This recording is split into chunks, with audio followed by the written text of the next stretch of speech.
You ask Tiger to solve. This deals with linear equations with one unknown. The final result is x equals 7. Let's solve it step by step.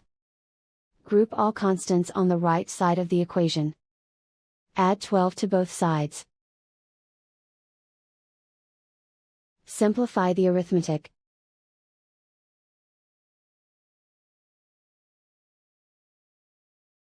Isolate the x. Divide both sides by 6.